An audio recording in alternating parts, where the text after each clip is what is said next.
সিলেটের ৩টি স্টেশন দিয়ে ভারতের সাথে আমদানি রপ্তানি বন্ধ রয়েছে। এতে ৩টি স্টেশনেই দেখা দিয়েছে অচলাবস্থা। সীমান্তের দুই পারে আটকা পড়েছে কয়েকশো পণ্যবাহী ট্রাক। ভারতীয়দের বাধার মুখে শেওলা স্থলবন্দর ও জকিগঞ্জ শুল্ক স্টেশন দিয়ে বন্ধ রয়েছে পণ্য আমদানি রপ্তানি। অন্যদিকে শুল্কায়ন জটিলতায় তামাবিল স্থলবন্দর দিয়ে পাথর ও চুনাপাথর আমদানি বন্ধ রেখেছেন ব্যবসায়ীরা। আমদানি রপ্তানি বন্ধ থাকায় প্রতিদিন লোকসান গুনতে হচ্ছে ব্যবসায়ীদের। জটিলতা নিরসনে উভয় দেশের সরকারের হস্তক্ষেপ কামনা করছেন তারা।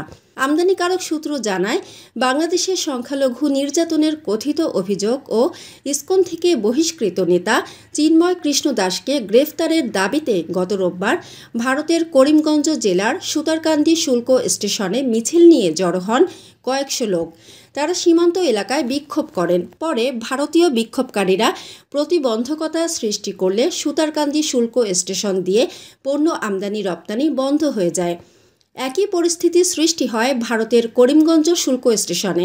ফলে রোববার থেকে ওই স্টেশন দিয়েও আমদানি রপ্তানি বন্ধ হয়। এদিকে পণ্য পরিমাপ সংক্রান্ত জটিলতায় একই দিন থেকে ভারতের ডাউকি বর্ডার দিয়ে পাথর চুনাপাথর আমদানি বন্ধ করে দিয়েছেন ভারতীয় ব্যবসায়ীরা।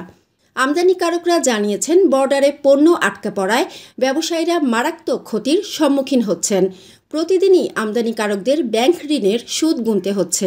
এছাড়া পাথর ও চুনাপাথর আমদানি বন্ধ থাকায় লোড আনালোড এবং স্থানীয় পাথর ভাঙার কলগুলোর হাজার হাজার শ্রমিক বেকার হয়ে পড়েছেন।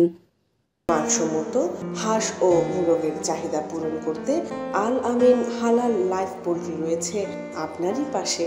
আমরা হাঁস, মোরগ, কবুতর, কোয়েল, টার্কি ও খরগোশ পাইকারি মূল্যে বিক্রয় করি।